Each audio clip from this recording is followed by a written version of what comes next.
po. So, bago tayo magsimula, manalangin po muna tayo.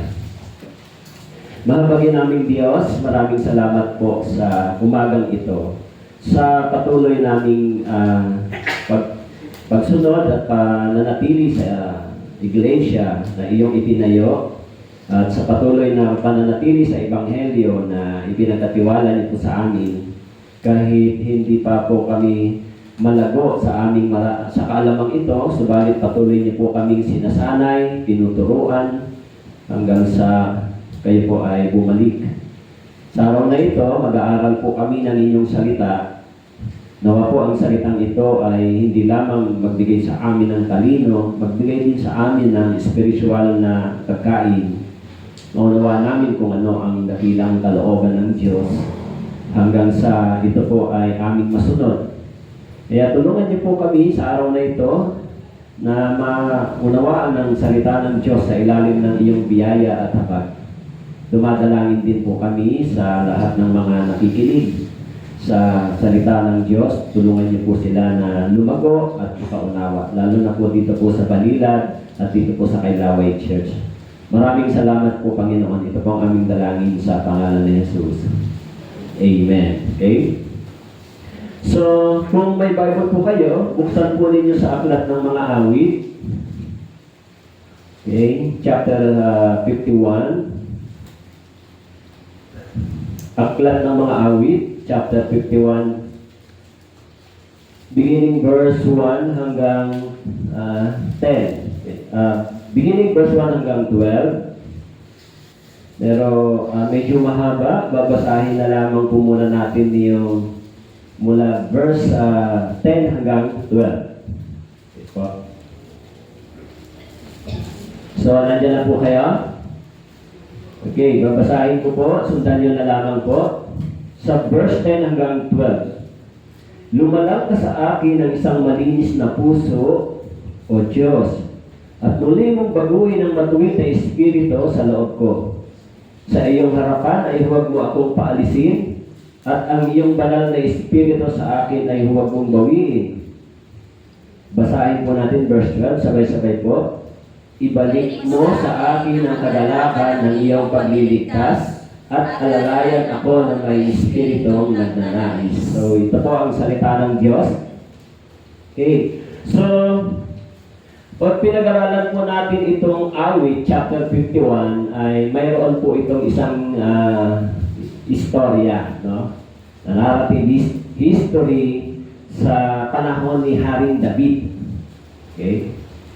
Actually, isa ito sa mga famous chapter na isinulat ni David. Bakit po? Sapagkat ang chapter na ito ay tumutukoy, no? Mababasa po natin doon sa taas ng chapter 51, sa punong mga awit David, nang si Nathan na propeta ay dumating sa kanya, pagkatapos na siya makapasok kay Bathsheba. Ang ibig sabihin, ito po ay tungkol sa pagkakamali o kasalanang nagawa ni David sa paningin ng Diyos sa panahon ng kanyang paghahari. Kaya itong chapter 51 ay naisulat niya. Okay. Kaya mapapansin po ninyo dito, humingi siya ng sa verse 10, lumalang ka sa akin ng isang malinis na puso. Sino ba si David? Okay. So, kung babasahin natin, yung kasaysayan na ito na naisulat sa panahon ng paghahari ni David, naisulat po yung istoryang ito noong 105 to 965 BC. Kasi yung time pabalik yan, di ba? 105 hanggang 965 BC, pabalik yung counting ng BC. Sa panahon na yon, si Haring David ay naging isang matagumpay na hari. Nasakop niya yung mga ilang mga bansa. Okay? Sa panahon na yon, si Haring David ay isang makapangyarihang hari. Naging matagumpay yung bansang Israel sa panahon niya. Kaya ng panahon na yon, siya ay masagana, mapayapa. So, pag binasa po ninyo yung story sa 2 Samuel chapter 11 hanggang 12, tsaka sa 1 King chapter 1 verse 2, no, yung history, habang siya ay naglalakad sa bubungan ng bahay ng hari sa tahanan, no, nakita niya si Bathsheba. Okay? Kaya dahil doon, si Haring David ay nakagawa ng isang malaking pagkakasala. No? Dalawa yung kaso niya. No? Adultery at saka murder. Ipinapatay niya si Urias na asawa ni Bathsheba. Pero alam natin si Bathsheba ay naging nanay ng isang makapangyarihang hari ni Haring Solomon. Tama po? Pero sa panahon na yun, nang si David ay isang malakas na hari at makapangyarihan, dumating sa kanya si propeta Nathan, di ba? Ikinorek siya. Okay? Kaya doon sa kanyang pagiging hari, hindi niya alam na siya ay nagkasala laban sa Diyos. Hanggang ipinadala ng Diyos si propeta Nathan. Tama po? So, after nang si Prophet Nathan ay in-expose siya sa kanyang kasalanan, ano po ang sabi niya? Dapat yung taong yun mamatay. Sabi niya, hindi niya alam na siya yung taong yun na binabanggit ni Prophet Nathan. Okay? So dahil doon, na-realize ni Haring David yung kanyang nagawang pagkakamali. Kaya kung mapapansin po natin, doon po sa verse 1, yung sinabi ni Haring David, sabi niya, sa chapter 51 verse 1, ano ang sinabi niya? Nang isinulat niya ito, nang siya ay nagkasala laban sa Diyos, ano ang hiningi niya? Sabi niya, maawa ka sa akin, O Diyos. Tama po. Ayon sa iyong tapat na pag-ibig, ayon sa iyong saganang kaawaan, ay pawiin mo ang aking mga paglabag. Tama po? Kaya si Haring David, nang na-expose yung kanyang nagawang pagkakamali, so, sabi niya sa Panginoon, maawa ka sa akin, O Panginoon. Okay. The first word na binanggit ni David ay, please Lord have mercy on me. Di ba? Isang hari na makapangyarihan, isang kilalang hari na naging matagumpay, subalit nang na-realize niya na siya ay nagkamali sa Diyos, nung sabi niya, maawa ka sa akin, O Panginoon. Actually, sinasabi ni Haring David dito, sabi niya, ayon sa iyong tapat na pag-ibig, ayon sa iyong saganang kaawaan, ay pawiin mo ang aking mga paglabag. Dalawang katangian ng Diyos na pinanggit niya dito. Tama po? God is a merciful and God is a loving God. Tama po? This is the same how we treated by God. Paano tayo tinatrato ng Diyos? Ganito rin, di ba? Kaya nang si David ay nagkasala, hiningi niya yung katangian ng Diyos. No? Bakit ko sinabi yun ni David? Because he knew na siya ay deserve na tumanggap ng punishment. Diba? Dahil yung batas ng Diyos, yung pamantayan ng Diyos ay kanyang nilabag. Tama po? Nakagawa siya ng isang malaking krimen. Pinapatay niya yung asawa ni Bathsheba at nag-commit siya ng adultery. Napakalaking kasalanan niya laban sa Diyos. Okay? Kaya inisip na David, dahil nagawa niya ito, humingi siya ng awa sa Diyos. Sinabi niya sa Diyos, wag mo akong itrato dahil sa mga nagawa kong kasalanan. Itrato mo ako ayon sa iyong katangian bilang merciful and loving God. Tama po? Siyempre, ang Diyos ay maawain, tama po, sa mga taong nagpapakumbaba, sa mga taong lumalapit sa Kanya. Tayo din naman noon, di ba? Na una tayong nakaunawa ng Ebanghelyo, tumanggap tayo ng habag galing sa Diyos. Alam ni David, ito ang isa sa mga katangian ng Diyos. Kaya sinabi niya, Lord, have mercy on me. At sinabi niya dito, ayon sa iyong tapat na pag-ibig, ayon sa iyong saganang kaawaan, pawiin mo ang aking paglabag. Ang ibig sabihin ni David, Dahil ikaw ay maawain, dahil ikaw ay isang Diyos na may pag-ibig, pawiin. Ibig sabihin, ipatawad mo, kalimutan mo ang aking paglabag. Wag mo akong itrato ng katulad sa aking nagawang kasalanan. Itrato mo ako bilang ikaw ay isang Diyos na maawain at may pag-ibig. Tama po? Yun ang hiningin David sa Diyos. Di ba?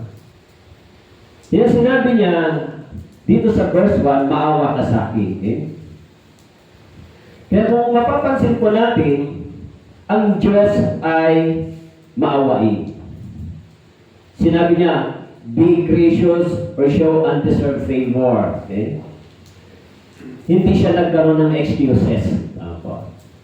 Hindi siya nagsabi, kasi Lord, kaya ko ito nagawa dahil yung panahon na yon ay ganito yung sitwasyon. Wala siyang excuses. Okay? Sabi ko doon, true confession makes no excuses but immediately appeals to God's goodness. Tama po? Of course, alam natin na ang Diyos ay maawain. At ang Diyos ay may pag-ibig sa atin bilang mga anak. Si David ba ay ligtas? Ligtas ba si David? Yes. Siya ay isang ligtas na tao at siya ay tinatawag ng Diyos na a man after God's own heart. Kaya kung mababasa niyo po doon sa sabi niya, natagpuan ko ang isang lalaking gagawa ng aking kalooban. Si David. No? Ganun niya kinilala si David. Pero kung mababasa niyo po kung sino si David, kung anong katangian ni David, si David ay isang taong mapagpakumbaba, humble.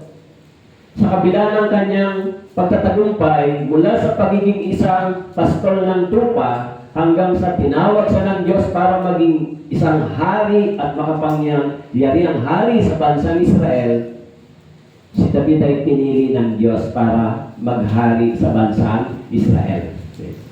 Subalit sa kanyang tagumpay at paghahari, okay, nakagawa siya ng isang pagkakamali sa harapan ng Diyos. Kaya yung unang panalangin niya, Lord, please, have mercy on me.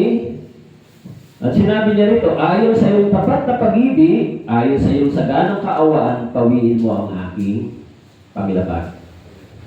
Alam niyo, nakikita ko kung gaano nakikilala ni David ang Diyos dito. Tama po?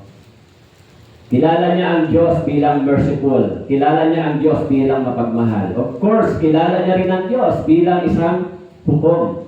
Na alam niya yung kanyang paglabag ay mayroong karampatang consequence. Pero ang hiningi ni David, sinabi niya, please, Lord, wag mo ko itrato ng ayon sa aking nagawang kasalanan o pagsuway. Itrato mo ako base sa iyong katangian bilang isang Diyos na mahabagin at may pag-ibig. Tama po? Kung ang isang tao ay may ganitong katangian, kahit may nakagawa ng kasalanan sa kanya, siya ay hindi umahatol. Tama po? Okay lang. Kaya si David, yun yung sinabi niya sa Diyos. Okay? Kahit na nagkaroon siya ng ganong pagkakamali. Okay? Kaya sinasabi niya doon na ayon sa iyong dakilang pag-ibig. Tama po. Kayo ba, paano niyo nakikilala ang Diyos? Na yung pag-ibig ba ng Diyos ay naunawaan po ninyo? Yung dakilang pag-ibig ng Diyos? Alam niyo po, kung mababasa po natin dito sa chapter 51, hindi nagkaroon ng peace si David sa panahon nang siya ay nakagawa ng pagkakamali. Tama po? Hindi siya nagkaroon ng kapayapaan. Hindi siya nagkaroon ng kagalakan. Kaya nga binanggit niya, huwag mo alisin sa akin o ibalik mo sa akin yung kagalakan ko sa iyo. Tama po? Yun yung sinabi niya sa verse 12. Ibalik mo sa akin yung kagalakan. Huwag mong alisin. Salvation hindi nawawala. Tama po? But of course, joy sometimes nawawala. Kaya sinabi ni Haring David sa verse 2, hugasan mo akong lubos ng aking kasamaan, linisin mo ako sa aking kasalanan. Okay? Hugasan mo ako.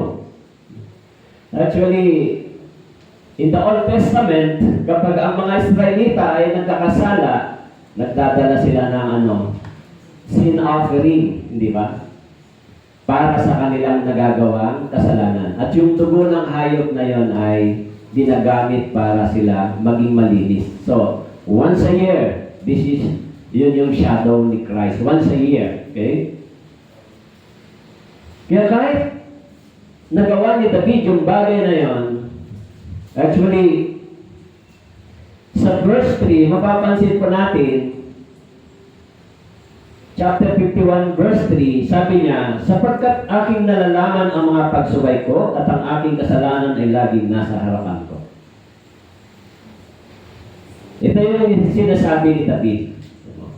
Nalalaman niya yung kanyang nagawa. So, yung kanyang conscience, yung kanyang relationship sa Diyos ay nagkaroon ng problem. Tama po? Nawala yung joy. At sabi niya, ibalik mo sa akin yung joy. Tama po?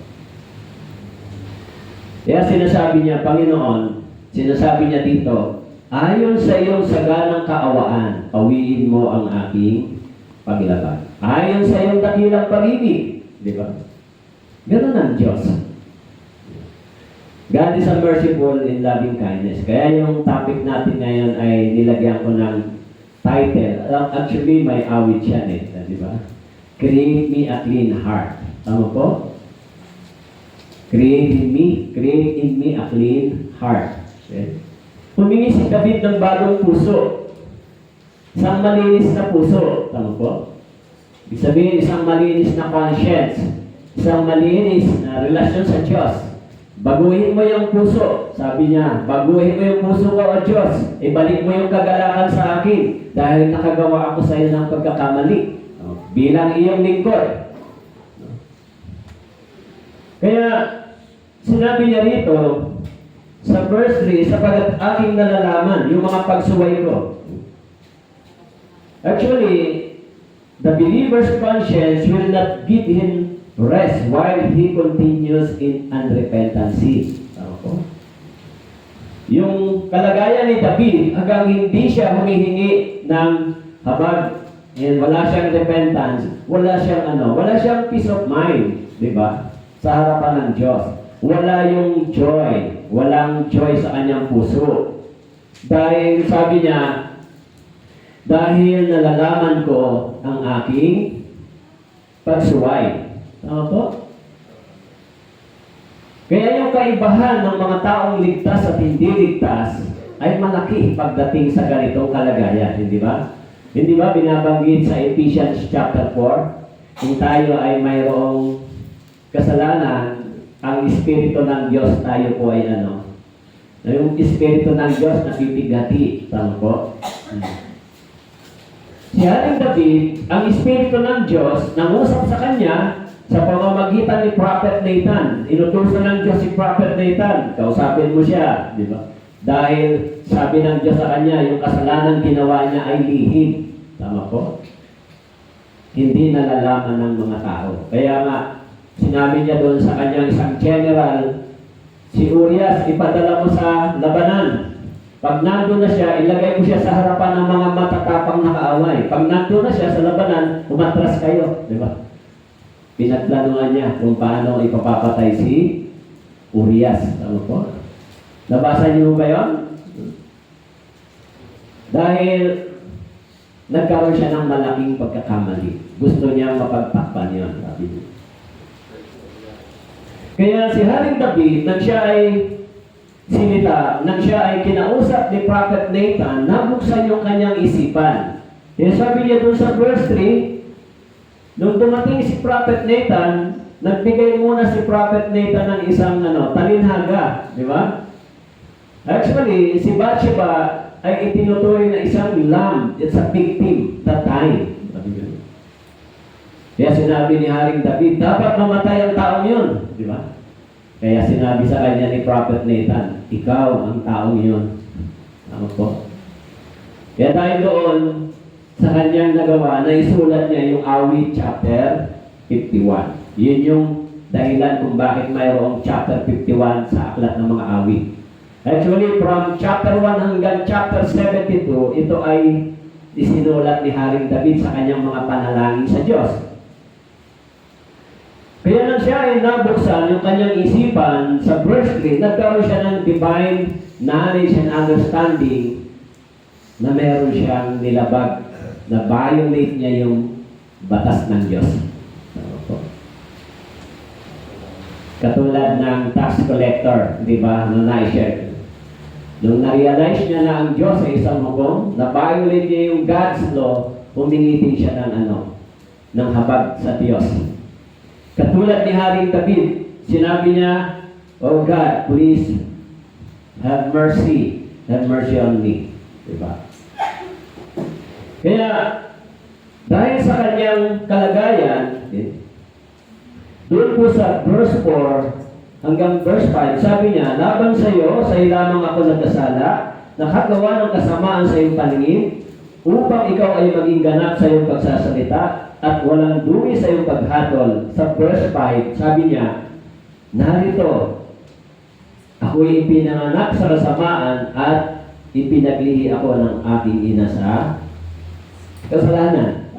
Actually, this is a famous verse. Ginagamit natin lagi ito sa Sin and Judgment.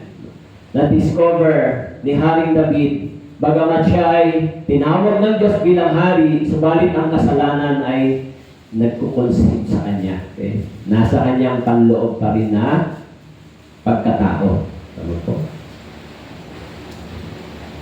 Kaya, kahit na mayroon siyang malalim na pananampalataya, kahit mayroon siyang isang dakilang pangalan bilang isang makapangyarihang hari, subalit nang siya ay nagkamali, nang siya po ay nakagawa ng kasalanan laban sa Diyos, nakalimutan ni David yung kanyang posisyon, kung sino siya.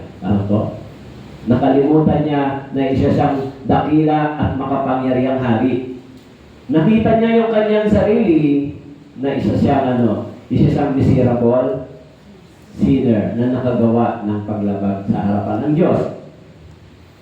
Kaya sinabi niya rito, "Narito, nakagawa ako sa iyo ng isang pagkakamali. Laban sa iyo lamang ako nagkasala." Sabi niya sa verse 4. Tama po? Kapag sa kanyang pagkakamali, sa kanyang nagawang kasalanan, ano po ang nawala sa kanya? Nagkaroon ng problema siya sa fellowship sa Diyos. Nagkaroon din siya ng, instead na joy, napalitan ng tinatawag na kalungkutan. Tama po? Nalungkot siya. At hiningi niya sa Diyos yung awa ng Diyos. Okay? Kaya sinasabi niya dito, "Panginoon, sa iyo lamang ako nakagawa ng isang kasalanan." Kaya doon po sa verse 6 and 7, narito, "Ikaw ay nagnanasa ng katotohanan sa panloob na pagkatao, at sa tagong bahagi ay iyong ipapakilala sa akin ng karunungan." Sa verse 7, "Linisin mo ako ng isopo at ako'y magiging malinis, hugasan mo ako at ako'y magiging higit na maputi kaysa niyebe." Yan yung panalangin ni David. Hugasan mo ako, linisin mo ako, have mercy on me, huwag mo ko itrato ayon sa aking paglabag. Itrato mo ako base sa iyong pagiging maawain at loving kindness God. O loving God. Yun yung hiningi ni David sa Panginoon. Iniisip ko nga dito kung gaano kalapit yung puso ni David sa Diyos, di ba? Kung tutuusin, hindi katulad ni Haring Saul. Tama po? Nung si Haring Saul ay nagkasala sa Diyos, ang dami niyang reason, di ba? Sabi ko sa'yo, patayin mo yan, sabi ni Samuel sa kanya. Hindi, itong mga pinili ko, binukod ko para ialay sa Panginoon. Di ba? Pero si Samuel, dahil sa kanya, si Saul, dahil sa kanyang disobedience, natanggal sa kanya yung pagiging hari. Naputol yung kanyang paghahari. Namatay siya sa labanan. Hindi siya katulad ni David na nang na-realize niya na siya ay nagkasala, humingi agad siya ng mercy. Si Haring Saul hindi. Alam mo po? Marami siyang alibay. Kaya, nung hinila niya yung damit ni Samuel na naputol, sabi ni Samuel sa kanya, naputol na yung paghahari mo sa Israel. Alam po? Ganon siya nangatwiran sa Diyos. Pero si Haring David, hindi. Nung siya ay na-realize niya, nang siya ay kinorek ni Propeta Nathan, biglang sinabi niya, maawa ka sa akin, O Diyos. Sa verse 1, sabi niya, ayon sa iyong tapat na pag-ibig, ayon sa ganong kaawaan, pawiin mo ang aking paglakad. Ito yung panalangin ni David sa Diyos. Tama po? Kaya, pagdating po doon sa verse 10, yung pinaka key verse natin, sinabi niya, lumala ka sa akin ng isang malinis na puso, O Diyos, at muli mong baguhin ang matuwid na espiritu sa loob ko. Okay. Humingi siya sa Diyos, baguhin yung kanyang puso. Dahil nagnasa yung puso niya ng mali at laban sa Diyos. Malaki yung pagkakamali niya. Tama po? Siyempre, sinasabi ng Bible, ang kasalanan ay nagsisimula sa pagnanais, di ba? Sa desire. Tama po? Saan nagmula yun? Sa kanyang puso. Kaya sinabi niya sa Panginoon, lumalang ka sa akin ng isang malinis na puso, O Diyos, at muli mong baguhin ang matuwid na espiritu. Sa English, sabi niya, create in me a clean heart, O God, and renew. Renew. Sa English, renew mo. Muli mong renew. Baguhin. Tama po? Renew a steadfast spirit within thee. So, bakit sinabi ito ni Haring David? Okay? Bakit sinabi niya na baguhin mo yung aking puso? When David committed sins against God, he prayed to change and renew his heart, that the heart was willing to repent and receive God's correction and discipline. Sabi niya, Panginoon, i-renew mo yung aking puso. Diba? Yun yung sinabi niya sa Panginoon. Bagong puso na handang magpaturo, handang magpatuwid, handang sumunod. Yung pusong sinabi niya na sumuway, baguhin mo yung puso na yon, sabi niya. Bigyan mo ako uli ng puso na magiging mas masunurin sa iyo. Itrato mo ako, wag ayon sa aking paglabag na gawang kasalanan, itrato mo ako ayon sa iyong pagiging Diyos na mahabagin at mapagmahal. Okay. Kasi kung kayo, may mga anak kayo, di ba? Kung meron tayong mga anak, kapag itatrato natin yung mga anak natin sa pagkakamali nila lagi, anong gagawin natin? Laging parusa, palo, judgment. Tama po? Kada pagkakamali, di ba? Laging, bakit ginawa mo ito? Laging correction, laging ganito. Hindi dahil sa yung pag-ibig, kapag nandoon, hindi laging judgment. Tama po? Sometimes, bakit ginawa mo na naman yan? Next time, dapat hindi na. Tama po? Kaya si Haring David, sinabi niya sa Diyos, huwag mo ko itrato. Base sa malaking kasalanan na gawa ko sa iyo. Tama po? Itrato mo ako ayon sa katangian mo bilang isang maawain at mapagmahal na Diyos. Yan yung sinabi niya sa Panginoon. Diba? Kaya sinabi niya, bigyan mo ako ng bagong puso. Yung puso na muling susunod sa iyo ng buong puso. Kaya sinabi niya, create in me a clean heart. Renew heart. Renew mo yung puso ko. Maaari sa kasaganaan ni Haring David, sa panahon ng katanyagan niya, nalimutan niya na yung mga batas ng Diyos ay nalabag niya. Tama po? Actually, sabi po doon, sa panahon ng kasaganaan ni Haring David, mapayapa yung kaharian. Kaya anong ginagawa niya? Namamasyal siya sa bubong ng kaharian. Tama po? Tama ba? Naglalakad siya. Parang si King Nebuchadnezzar. Tama po? Nung naglakad siya sa bubong ng kaharian, no, tingnan mo ito, pinuri niya yung sarili niya, kaya sabi ng Diyos sa kanya, King Nebuchadnezzar, di ba? Babaguhin yung kanyang isip, magiging ginawang isip hayop, yung isip ni Haring Nebuchadnezzar. Bakit po? Kumain siya ng damo na pagkain ng mga hayop. Isang makapangyarihang hari, yung isip niya ay naging hayop ang pag-iisip. Masamang salita eh. Kasi kumain siya ng damo, tama po? Humaba yung kanyang mga kuko. Sa loob ng 7 taon, tama po? 7 years. Dahil sa pagmamataas niya sa kanyang sarili, hindi niya alam na ang Diyos ang nagbigay sa kanya. Si Haring David, nung naglalakad din sa bubong ng kaharian, nakita niya si Bathsheba. Naisip niya, kunin mo yung babae niya, dalhin mo sa akin. Asawa ni Urias. Hindi lang niya ginawa yun. Nung alam niyang nagkasala siya, sabi niya si Urias, ilagay mo sa unahan. Diba? Kaya na na-realize niya yung malaking pagkakasalang ito, sinabi niya, Panginoon, likhaan mo ako ng bagong puso. Gawin mo akong bagong tao. Dahil alam natin ang puso ay mapandaya. Tama po? Nabiktima siya. Okay? Kaya sabi niya, huwag mo ako itrato ayon sa aking paglaban. Okay? Kaya sa Awit chapter 73 verse 1, sinabi niya, tunay na ang Diyos ay mabuti sa Israel, sa mga taong ang puso'y malinis. Tama po?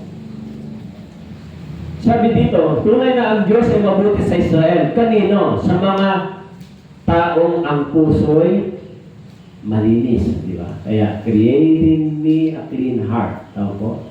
Oh God. May kanta yan eh. Di ba? Narinig di ba yung kanta na yan?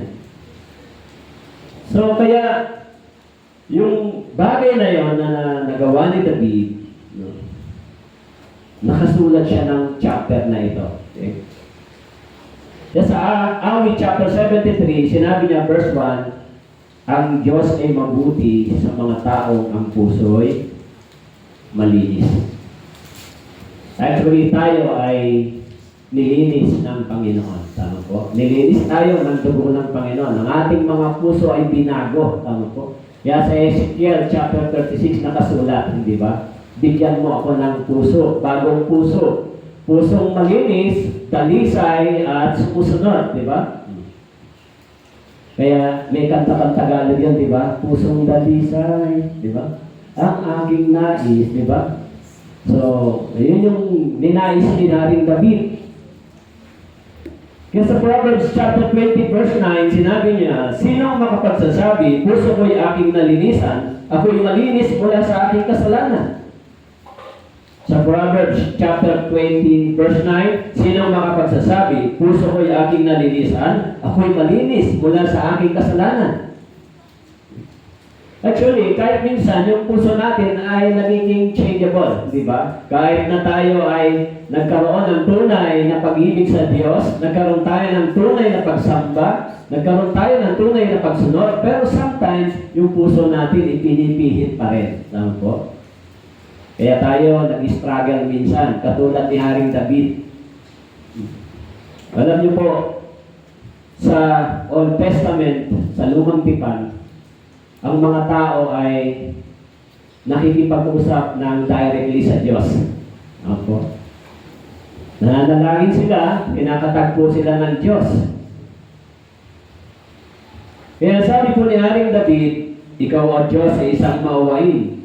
Sa Jeremiah chapter 32 verse 39, ang sabi po, bibigyan ko sila ng isang puso at ng isang daan upang sila'y matakot sa akin sa lahat ng panahon para sa ikabubuti nila at ng kanilang mga anak kasunod nila. Actually, maging si Jeremiah, sabi niya, bibigyan ko sila ng isang puso at ng isang daan. Okay? Yun yung bansang Israel. Okay? Sabi sa chapter 32 verse 40, ako'y gagawa sa kanila ng isang walang hanggang tipan at hindi ako hihiwalay sa kanila upang gawan sila ng mabuti at ilalagay ko sa kanilang puso ang pagkatakot sa akin upang huwag silang humiwalay sa akin. Okay? Sabi po doon sa Jeremiah chapter 32 verse 40, sabi po doon, ilalagay ko sa kanilang puso ang pagkatakot sa akin upang huwag silang humiwalay sa akin, humiwalay sa Diyos. Kahit na anong kahirapan, kahit na anong laking kasalanan nagawa ni Haring David, ang puso niya hindi humiwalay sa Diyos. Ang puso niya hindi lumayo sa Diyos. Mas lalong naging mas malapit sa Diyos. Ano po? Actually, ang puso ng tao ay binabago hindi sa pamamagitan ng batas. Yung puso ng tao ay binago sa pamamagitan ng pag-ibig ng Diyos. Kasi habang nauunawaan ng ating puso na tayo ay naging masama, na tayo ay naging miserable sinner, pero tumanggap tayo ng awa, dakilang biyaya at pag-ibig ng Diyos, yung return natin, yung pagbabalik natin sa Diyos ay pusong nagpapasalamat at umiibig sa Diyos. Bagamat nakagawa tayo ng maraming paglabag, subalit ang Diyos hindi tayo itinaboy. Tama po? Kaya si Haring David, kilala niya ang Diyos. Alam niya, nakagawa siya ng isang malaking pagkakamali sa verse 3, pero hindi siya lumayo sa Diyos, hindi siya nagtago. Unlike si Adam and Eve, nung nagkasala, Adan, nasaan ka na? Di ba? So, hinahanap siya ng Diyos. At nung nakita, anong ginawa mo? Ito kasing babaeng ito, binigyan ako, pinakain ako ng puno ng bunga ng punong kahoy na nagbibigay ng kaalaman ng mabuti at masama. Itinuro yung si Eve. Pagkatapos si Eve naman, sino itinuro? Yung ahas. Itong ahas na to, binaya ako. Yung ahas, sino ituturo? So hindi po nagdahilan si David. Alam ni David na yung kasalanan yun ay hindi tama sa paningin ng Diyos. Kaya yung kanyang puso ay bumaba, lumapit sa Diyos. O Lord, huwag mo akong itrato ng ayon sa aking paglabag. Itrato mo ako ayon sa iyong pagiging mahabagin at mapag-ibig o maibigin na Diyos. Tama po? Kasi kung itatrato siya ng Diyos bilang isang sinner sa kanyang nagawa at ang Diyos ay isang hukom, dapat patay na agad si David. Actually, in the Old Testament, may mga tao na on the spot, pinatay ng Diyos. Nung sinaling nila yung kabanantipan, yung kabanalan ng Diyos, nung sinaling nila, actually, pinatay agad ng Diyos. Tama po? Kahit sa panahon ni Haring David, maraming ganong mga experience. Kahit sa panahon ni Josue, tama po? Sa panahon ni Josue, may isang pamilya ni Achan, tama po? Ginawa niya yung material na bagay, itinago niya, nagalit ang Diyos. Kaya sabi ni Josue sa kanila, sige, mag-ipon kayo dyan. Di ba? Tapos bumuka yung lupa, kinain sila ng buhay. Sa panahon din ni Moises, nang ang mga tao ay sumamba sa mga Diyos-Diyosan, nagkakagulo sila. Nung dumating si Moises, ano ang sabi ni Moises sa mga Israelita, sa mga Levita? Kayo mga Levita, kunin ninyo yung panig sa Diyos, kunin ninyo yung mga tabak ninyo, patayin ninyo yung makikita nyo ng hindi panig dito. So, ilang libong tao ang namatay, kung hindi ako nagkakamali, 3,000 katao at the time pinatay nila. Bakit po? Because of the disobedience. Si Haring David, nang nagawa niya yung malaking pagkakamali, hiningi niya agad yung Panginoon, huwag mo ako itrato katulad sa aking paglabag. Kasi pwede siya patayin ng Diyos that time. Tama po? Kaya sabi na dito, huwag mo akong itrato katulad sa aking paglabag. Okay? Dahil alam natin, yung ating mga puso ay dati ay marumi. Po? Si Haring David, kahit na siya ay nakakilala sa Diyos, pero nakita niya kung ano ang kalagayan niya sa harapan ng Diyos. Okay? Kaya sabi niya rito, lumalang ka sa akin ng isang malinis na puso o Diyos, at muli mong baguhin ang matuwid na espiritu sa loob ko. Lumalang ka sa akin at baguhin mo ang espiritu sa loob ko. Okay? Bakit po? Actually, hindi ibig sabihin nito, si David ay hindi ligtas. Kahit na meron siyang pagkakilala sa Diyos, kung minsan yung puso niya ay lumilihis, lumalayo, nagnanais ng mga bagay na hindi ayon sa kagustuhan ng Diyos. Tama po? Tayo rin, minsan ganon. Tama po? Minsan ba ganon tayo? Minsan tinutokso tayo. Tinutokso ba kayo ng diablo? Ha? Hindi, pastor, di kami tinutokso. Actually, diablo nga tinutokso ko eh. Kaya yung kanta, o tukso, lumapit ka. Huwag kang lumayo. Hindi ba? Kaya mali yung kantang, o tukso, lumapit ka. Tama po? Dapat, o tukso, lumayo ka sa akin. Pero yung kanta, o tukso, lumapit ka, di ba? Ha? Ganun ba yan? Hindi, may kantang ganon. Di ba? Kahit na gaano tayo kaseryoso sa Biblia, kahit na gaano tayo kaseryoso sa ating Christian life, kahit na gaano tayo umiibig sa Diyos, gaano tayo nagnanais magsumunod sa kalooban ng Diyos, brothers and sisters, the temptation yung laging nandyan. Lagi tayong tinutokso ng diablo. Lalo na kapag natanggap nyo ang tunay na ebanghelyo. Kaya kapag natanggap natin yung tunay na ebanghelyo, katulad ni David, sinasabi ng Bible, ang diablo ay naghihintay lang kung kailan tayo manghihina at babagsak. Yan po yung gawain ng diablo. Tama po? Sa buhay ng mga Kristiyano. Maging si Haring David, sa kanyang pananampalataya, sa kanyang pagiging malapit sa Diyos, sa kanyang pagiging isang strong man na may conviction sa pagsunod sa kalooban ng Diyos, sa kabila noon, bumagsak pa rin siya sa temptation, sa kasalanan. Tama po. Kaya, dapat natin din makita na kahit tayo, gaano tayo kaseryoso sa Diyos, dumarating yung pagtukso ng diablo. Kaya dapat tayong maging mapagbantay. Tama po? At kapag nahulog sa pagkakasala, ano ang unang-unang sinabi ni Haring David? Yung kanyang puso nagkaroon ng remorse, nagkaroon ng kalungkutan, nagkaroon ng pagluha. Tama po? Lumuha siya sa Diyos dahil sa nangyari sa kanya. Okay? Kaya, doon sa Ezekiel, binanggit yung isang talata o yung talatang ito na sa verse 19, chapter 11, sabi po, Ezekiel chapter 11, verse 19, bibigyan ko sila ng isang puso, lalagyan ko sila ng bagong espiritu. Aalisin ang batong puso sa kanilang laman at aking bibigyan sila ng pusong laman. Upang sila'y makasunod sa aking mga tuntunin at maganap ang aking mga batas. Verse 20, at magawa ang mga iyon, sila'y magiging aking bayan, ako'y magiging kanilang Diyos. Ezekiel chapter 11 verse 20. Verse 19 and 20. Ang sabi po, aalisin ang batong puso sa kanilang laman at aking bibigyan sila ng pusong laman.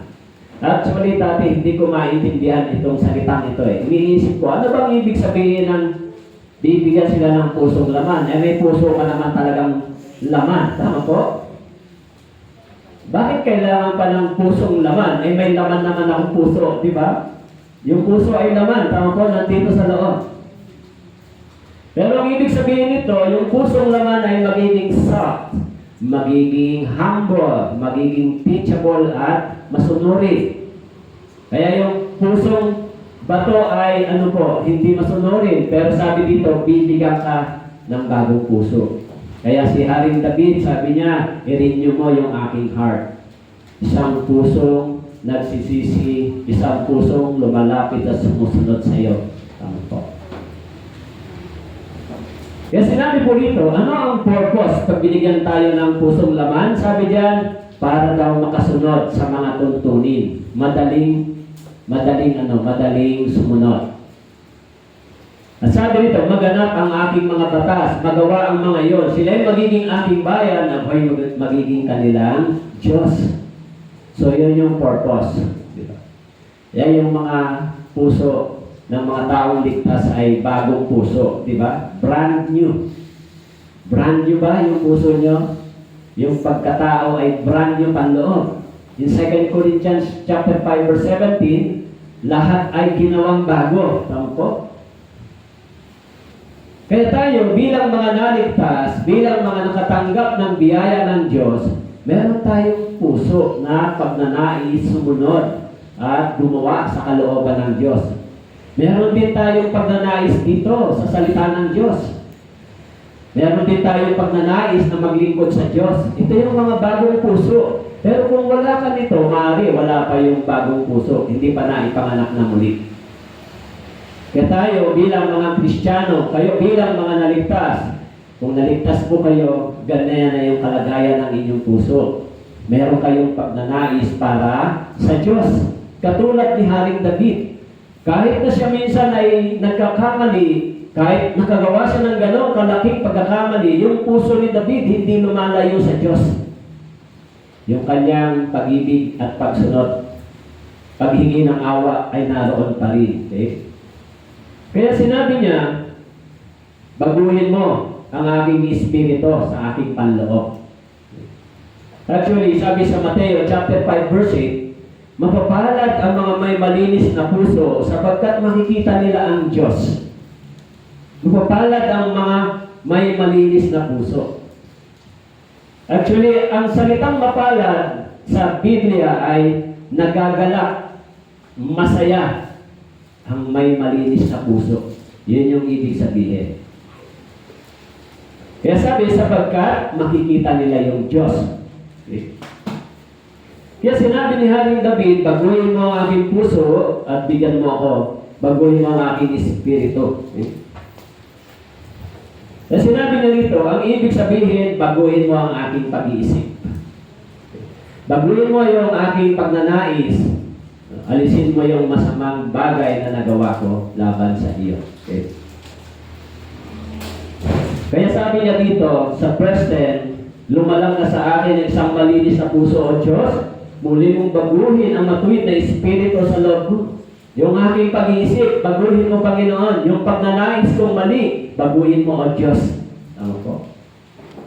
Yung kanta kanina, nung kantan kanina, change my heart, O God. Tama po. Diba? Change my heart. Kasi kahit na tayo nandito na sa ating puso si Jesus, pero minsan yung puso natin naliligaw pa rin. Tama po? Kasi di ba ang puso ay mandaraya at lubhang napakasama. Kaya kung nagre-rely tayo sa ating feeling, sa ating puso, naliligaw tayo. Kasi yung puso natin ay changeable mind, changeable heart. Sometimes nagagalak, sometimes naiinis, sometimes hindi mo maunawaan. Ano ba talaga? Tama po? Nalilito. Kaya kahit sa pag-ibig, nalilito minsan pag puso ang ginamit, di ba? Nabiktima ba kayo ng puso nyo sa pag-ibig? Ha? Pagkatabi nyo asawa nyo, nagkamali kaya ako ng pag-ibig. Kasi ginamit ko yung puso eh. Diba? Siguro kung ginamit ko yung talino, baka hindi ito na pangasawa ko. Diba? So, pag nagre-rely tayo sa ating feelings, posibleng madadaya tayo, matitisip tayo. Diba? Pakiramdam ko, ang Diyos nandyan. Actually, God is the person. Tama po? Nandyan talaga ang Diyos. Kaya si Haring David, sabi niya, baguhin mo yung aking puso at ang aking espiritu. Actually, hindi ibig sabihin yung espiritu ang baguhin, kundi yung kanyang pag-iisip. Yung kanyang pagnanais. Tama po? Kaya sabi sa Romans chapter 12 verse 2, do not conform to this world, but be transformed by the renewing of your mind. that you may prove what is the good and acceptable and perfect will of God. Sabi rito, renewing of your mind. I-renew mo yung aking espiritu, yung aking pag-iisip, yung aking pagnanais, i-renew mo. Diba? Baguhin mo muli, Panginoon. Kasi, hindi ba, sino ba ang bumabago sa atin? Hindi natin kayang baguhin yung ating sarili, pero ang Diyos, binabago tayo araw-araw. Tama po? Binabago tayo. Every day, yung salita ng Diyos, binabago tayo. Kapag tayo ay nagbabasa, nakikinig ng salita ng Diyos, nililinis tayo ng Biblia. Di ba?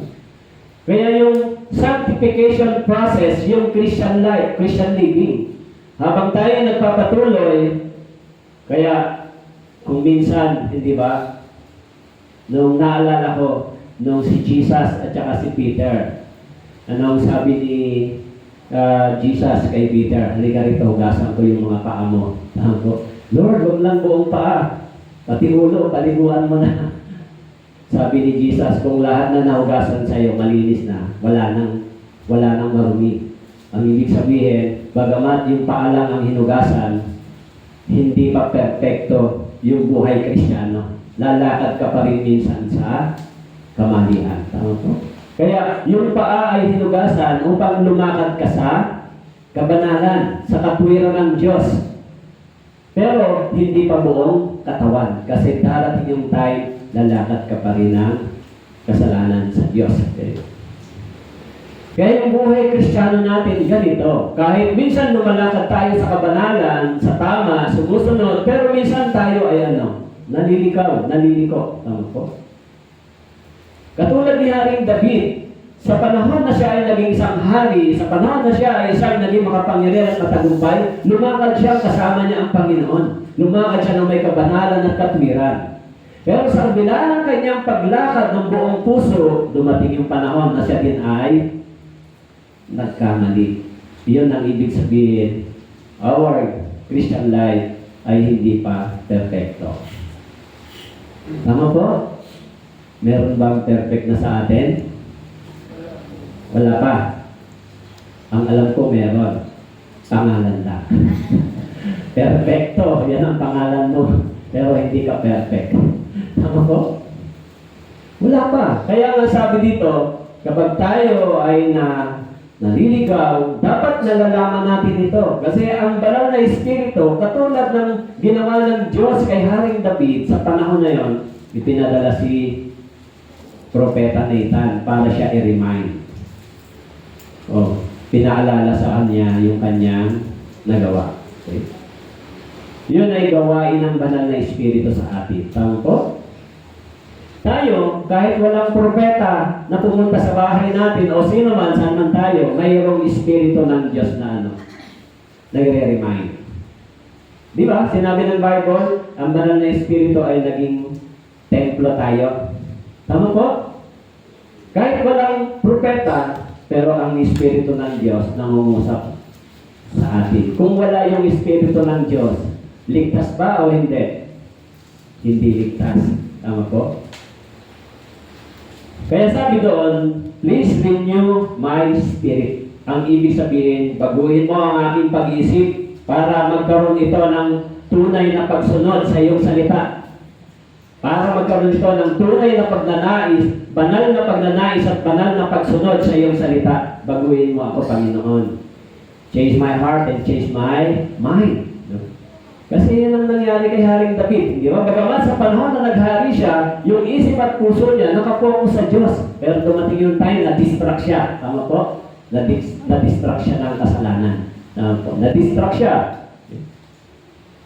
Kaya sinabi niya, renew my spirit and my heart. In Colossians chapter 3 verse 10, sabi po, sa Tagalog, at kayo'y nagbihis ng bagong pagkatao na binabago sa kaalaman ayon sa larawan ng lumalang sa Kanya. Actually, sa English version, and have put on the new man who is renewed in knowledge according to the image of Him who created. In Colossians chapter 3 verse 10, sabi rito, binabago sa kaalaman, ayon sa larawan ng lumalang sa Kanya. As we know, God is the holy and the righteous God. Tama po? Alam natin sa ating isipan, ang Diyos ay banal at matuwid. Pero sometimes, nalilimutan natin yon. Kaya sinabi doon sa 1 Peter chapter 1, verse 15 and 16, maging banal kayo sapagkat ang iyong Ama ay banal na nasa langit. Tama po? Yun yung katangian ng mga anak ng Diyos. Kaya si Haring David, lumakad siya sa Panginoon na may kabanalan at katwiran, subalit dumating yung time nang siya ay nagkamali, hiningi niyang muli sa Diyos, ibalik sa Kanya yung joy. Tama po?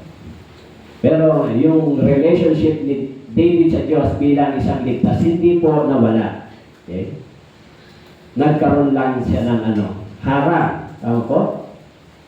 Katulad sa ating Kristiyanong pamumuhay, yung relasyon natin sa Diyos, kung minsan ay naapektuhan. Tama po? Minsan, yung ating fellowship naapektuhan.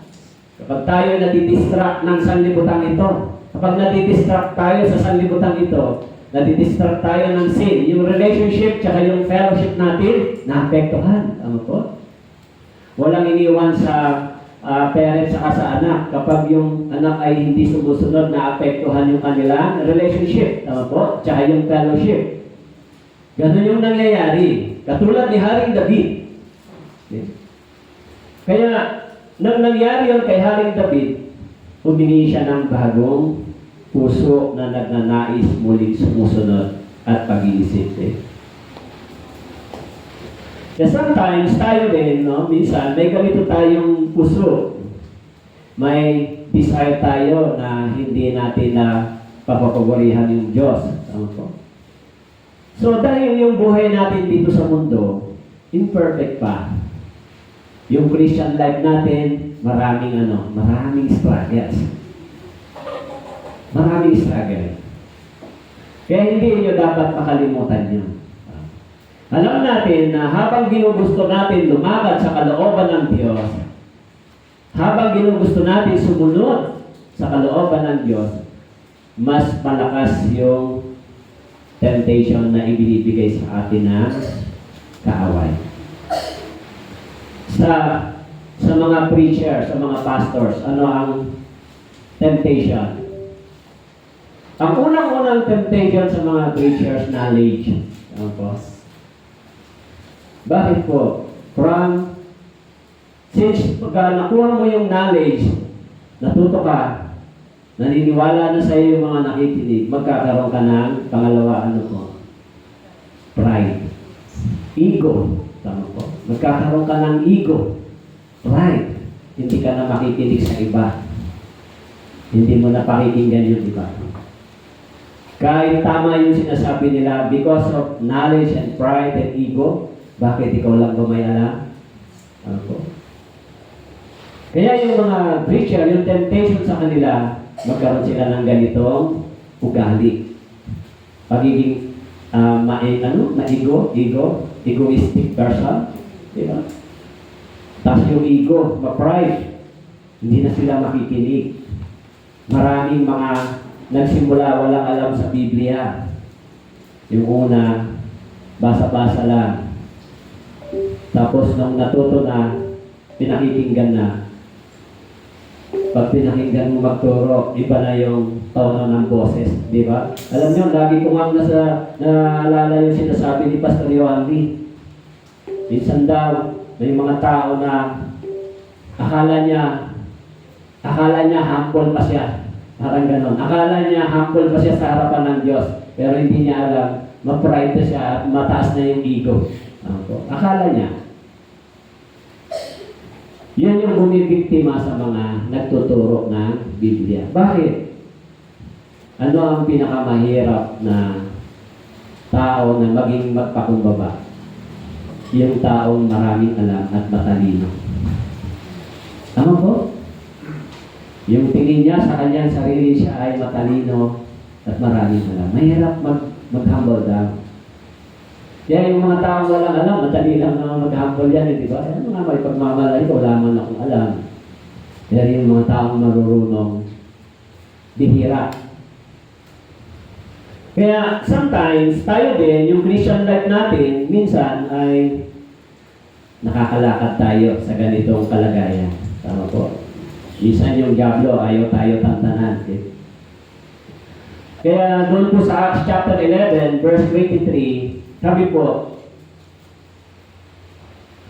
dito, nang siya dumating at nakita ang biyaya ng Diyos, ay nagalak siya at kanyang hinimok ang bawat isa upang manatili sa Panginoon na may katapatan ng puso. Yung mga Kristiyano, meron silang galak sa paglilingkod. Tama po? Meron silang galak sa kanilang pagsasakripisyo. Yung mga ligtas na Kristiyano, may galak sila sa pagbibigay, may galak sila sa pagsama, sa pagtulong sa gawain. Pero pag ang kasalanan ay nakapenetrate sa kanila, yung joy ng kanilang pagnanais at paglilingkod unti-unting naglalaho. Kaya yung momentum ng kanyang paglilingkod unti-unting bumababa. Tama po? Kasi ang goal ng diablo, tayo ay ihiwalay. Ihiwalay sa church, sa iglesia. Kaya minsan, sa umpisa, nagagalak tayo, masaya tayo, naunawaan natin yung ebanghelyo, nafe-feel natin yung presensya ng Diyos, na titilig yung ating mga panalangin, subalit minsan, nararanasan din natin yung nawawala yung galak. Nawawala yung surprise na feeling sa ating Panginoon. Napapalitan ng Napapalitan ng sometimes pain, doubt. Bakit? Because of sometimes sin. Yung sin, nilalayo tayo sa Panginoon at yung kagalakan natin nawawala unti-unti. Pansinin po ninyo, pag hindi po kayo nagbasa ng Biblia ng matagal, hindi po kayo nakapag-pray, hindi rin kayo nakakapag-church, pansinin po ninyo unti-unti kung saan napupunta kayo. Yung tao, tama po? Pag hindi po kayo active sa church, pag hindi kayo nagbabasa na nanalangin, unti-unti, yung Christian life, yung buhay, yung relationship sa Diyos, unti-unti naapektuhan. Tama po? Pag sa tunay na born again. Pero pag hindi, walang problema. Kasi nag-i-enjoy naman sila sa ganon. Pero tayo hindi. Katulad ni Haring David, nang siya yung nakagawa, nawala yung joy. Nawala yung kagalakan niya. Kaya sinabi niya, Panginoon, restore the joy of my salvation. Tama? Restore mo yung aking pag-isip. I-restore mo yung desire ng aking puso. Ibalik mo sa tunay na paglikha mo sa akin simula nung nakilala kita. Ibalik mo ako sa ganon. Yung dating puso na masayahin, masigla, naglilingkod, kahit nahihirapan, nagdurusa, masaya pa rin. Ibalik mo ako sa ganon. Yun yung panalangin ni Haring David. Huwag mo alisin sa akin yung galak. Tama po? Dahil yung Christian life, sinabi naman talaga, bago tayo pumasok sa langit, daraan muna tayo sa maraming pagdurusa. Naintindihan niyo po? Kaya iyan yung pinaka-best message sa atin sa totoong church. Hindi tayo laging sinasabi, pag ikaw lumaban sa Panginoon, pagpapalain ka. Pag sumunod ka sa Diyos, gagandang buhay mo, magkakaroon ng magandang trabaho, mga anak mo, aayos ang buhay mo, magagaling ka. Yan lagi lang ang naririnig natin. Pero hindi maririnig yung pag sumunod ka sa Panginoon, bago ka makapasok sa langit, daraan ka muna sa maraming pagdurusa. Tama po? Yun yung message ng totoong ebanghelyo sa atin. Naintindihan niyo po? Yun ang totoong message ng ebanghelyo sa atin.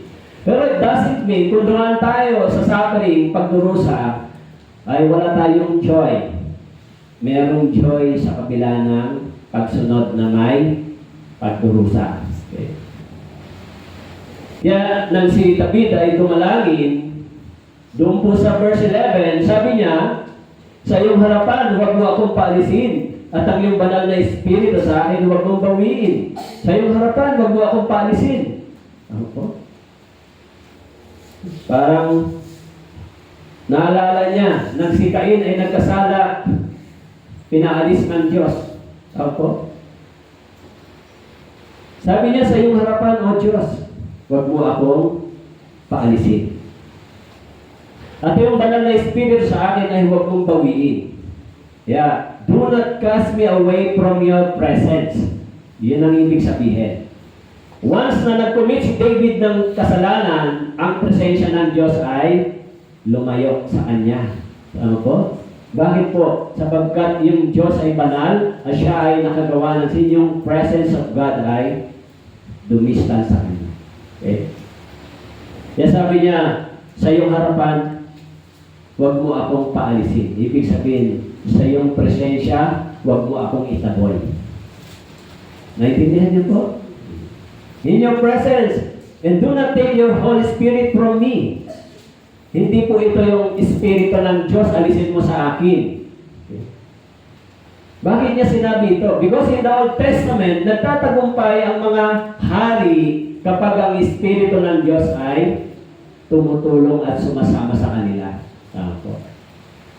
Yung Espiritu ng Diyos nangunguna sa kanila para sila manalo sa pakikipaglaban. Kaya sinabi niya, please Lord, wag mong alisin sa akin, wag mo akong paalisin, wag ang banal na Espiritu sa akin, wag mong bawiin. Hindi po ito ibig sabihin, yung Espiritu ng Diyos na tinanggap natin ay babawiin ng Diyos. Ang ibig sabihin nito, nagtatagumpay tayo kapag ang Espiritu ng Diyos ay tumutulong sa atin. Pero ang banal na Espiritu, umaalis ba sa atin? Hindi. Pero hindi siya tutulong kung tayo ay gumagawa ng kasalanan. Tama po. At yung presensya ng Diyos, sabi niya, do not cast me away from your presence. Diba? Yung presensya ng Diyos, tayo ay pag lumakad sa kabanalan at katwiran, ang presensya ng Diyos nasa atin. Tama po? Ang presensya ng Diyos ay nasa iyo kapag sumusunod ka, lumalakad. The presence of God is with you. Tama po. Maging yung Espiritu ng Diyos tumutulong sa iyo sa panahon ng kahirapan, sa panahon ng struggle, sa panahon ng pakikipaglaban, ang Espiritu ng Diyos nangunguna sa iyo. Yun yung ibig sabihin ni Haring David dito. Dahil in the Old Testament, ang Espiritu ng Diyos ay nakikipaglaban kasama ng bansang Israel. Tama po? Kaya sabi niya, huwag mong bawiin sa akin ang Espiritu, ang iyong Espiritu. Sapagkat yung Espiritu ng Diyos ay tumutulong sa kanila, kumikilos sa mga tao ng Diyos para sila magtagumpay sa buhay ng mga hari sa panahon ng paghahari ng mga Israelita. Yung Espiritu ng Diyos. Okay? Kaya sabi po sa Awit chapter 71 verse 9, sabi po, huwag mo akong itakwil sa panahon ng katandaan. Huwag mo akong pabayaan kapag naubos na ang aking kalakasan. Yan sabi niya. Kaya bakit sinabi ni Haring David na wag mong bawiin ang Espiritu sa akin? Actually, sa Old Testament, sa panahon ni Haring Saul, si Haring Saul ba, iniwan ba ng Espiritu ng Diyos? Nang siya ay nagkasala, iniwan siya ng Espiritu ng Diyos. Ang ibig sabihin, hindi na siya tinulungan para magtagumpay. At ano ang pinadala sa kanya? Actually, binigyan siya ng isang masamang espiritu. Kaya, si Haring David, pag tumutugtog sa kanya, hindi ba, nagkakaroon siya ng kapahingahan. Sa una, si Haring Saul, sinamahan ng Espiritu ng Diyos. Okay? Kaya doon sa 1 Samuel, chapter 10, verse 10, pagdating nila sa Gibea, isang pangkat ng mga propeta ang sumalubong sa kanya, at ang Espiritu ng Diyos ay makapangyarihan sumakanya. Siya ay nagsalita ng propesiya kasama nila.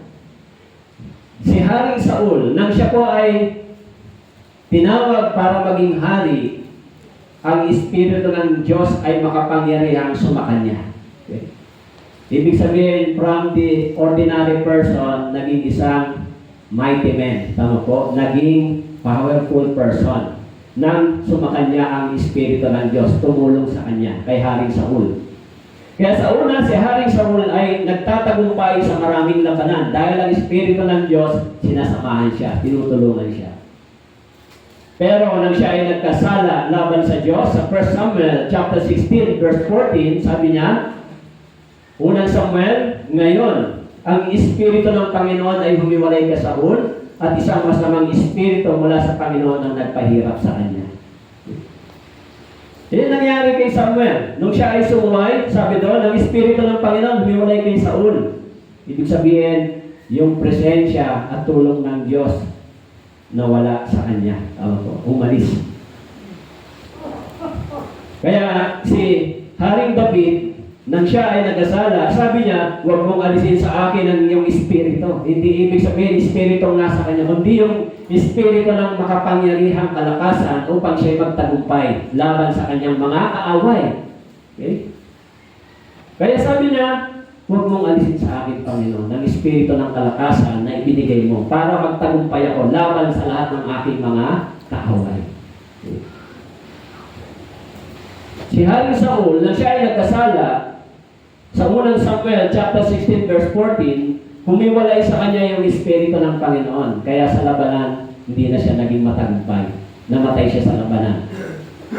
At hindi lang yun, sabi, ang Panginoon ay humiwalay kay Saul at isang masamang espiritu mula sa Panginoon ang nagpahirap sa kanya.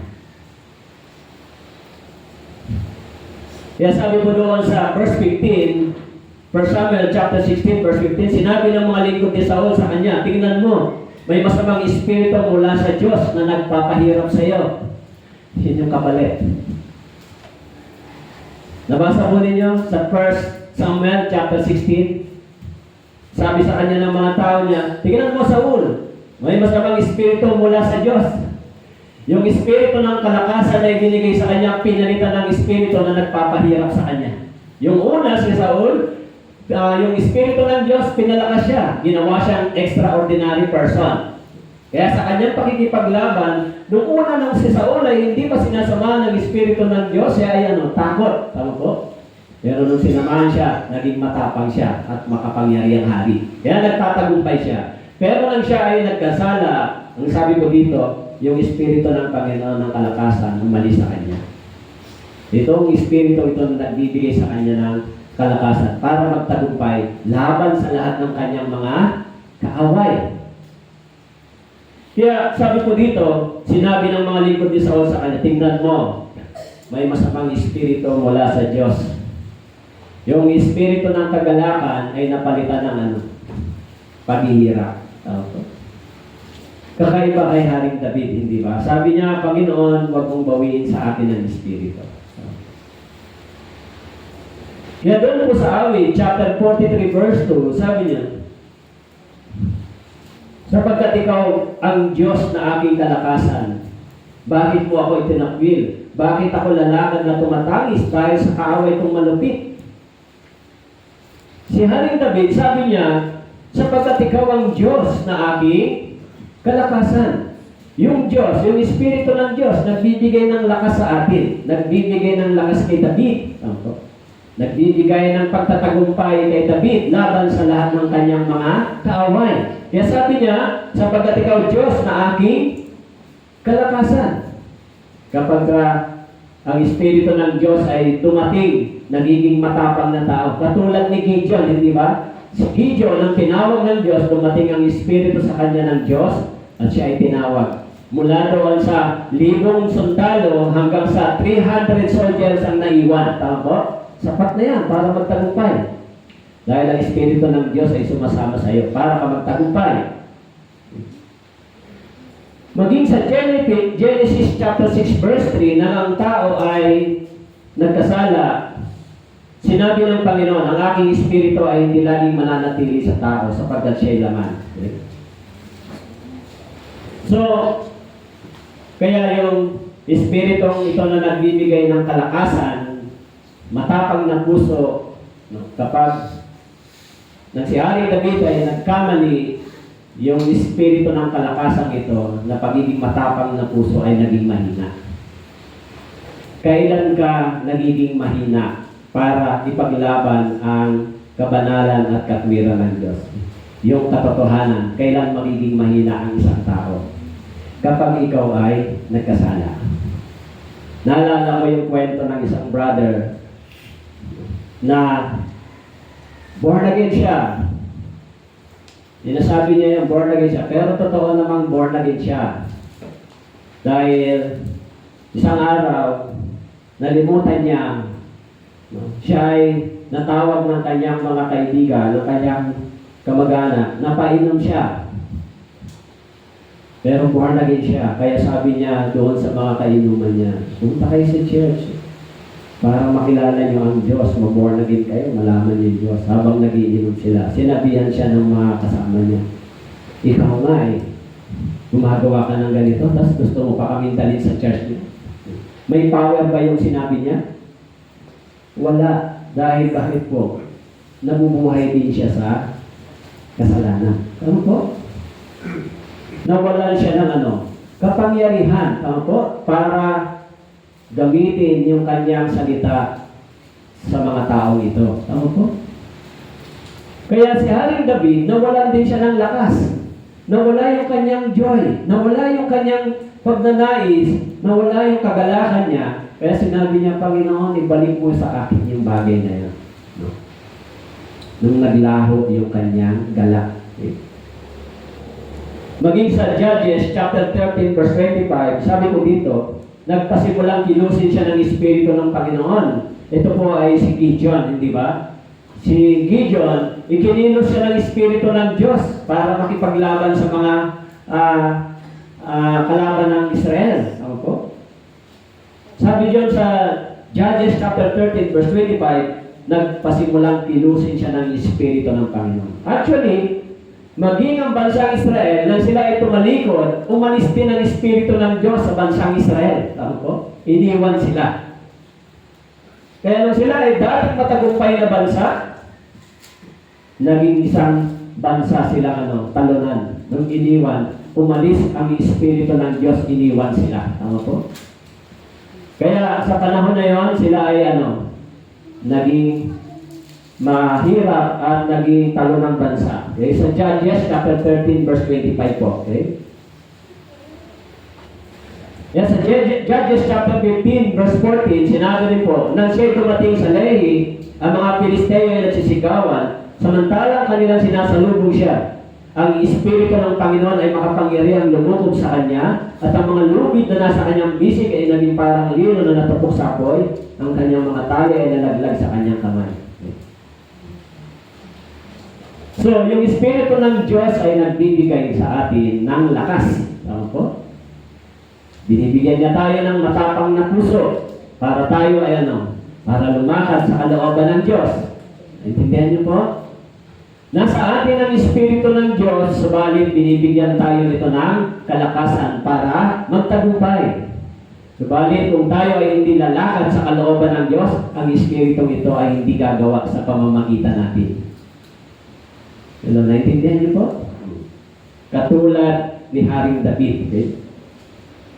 Kaya doon po sa John chapter 14 verse 26, subalit ang mga aliw, ang Espiritu Santo na susuguin ng Ama sa aking pangalan, siya ang magtuturo sa inyo ng lahat ng mga bagay, magpapaalala sa inyo ng lahat ng aking sinabi sa inyo. Okay? Yung Espiritu ito ay mga aliw, nagbibigay lakas. Okay. Sa Romans chapter 8 verse 9, ngunit kung kayo wala sa laman, kundi nasa Espiritu, yamang nananatili sa inyo ang Espiritu ng Diyos. Subalit kung ang sino may walang Espiritu ni Kristo, siya hindi sa Kanya. Okay. Kaya even in the Old Testament, ang Espiritu ng Diyos ay tumutulong sa kanila. Sa ating panahon, sino tumutulong sa atin? The Spirit of God. Sabi doon, yung Espiritu ng Diyos na nasa atin ay mas makapangyarihan kaysa Espiritu na nasa sanlibutan nito. Kaya kapag tayo ay sinamahan ng Espiritu ng Diyos, tinulungan tayo, magtatagumpay tayo. Tama po? Magtatagumpay tayo. Bakit po? Sapagkat ang Espiritu ng Diyos ay makikipaglaban para sa atin. Tama po? Hindi natin kayang magtagumpay kung walang tulong ng Diyos.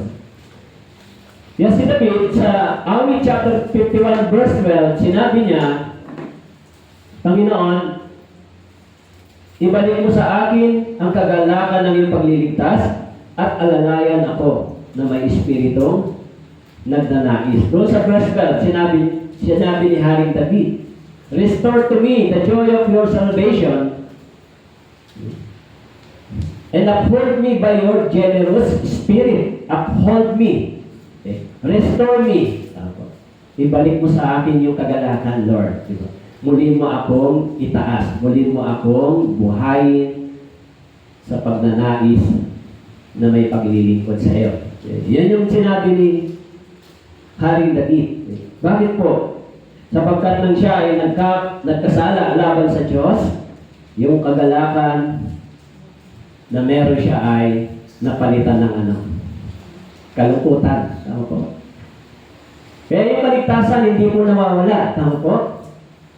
Nung una tayong naligtas, nakatanggap ng Ebanghelyo, galak na galak tayo. Di ba? This is the joy of my salvation. Kaya yung Christian life ay dapat magsukli sa Panginoon. Habang nagsusukli tayo, dumaraan tayo sa kahirapan, temptation, maraming pagsubok at trials. So minsan tayo ay naapektuhan. Diba? Yung Christian life po ninyo, minsan. Tama po?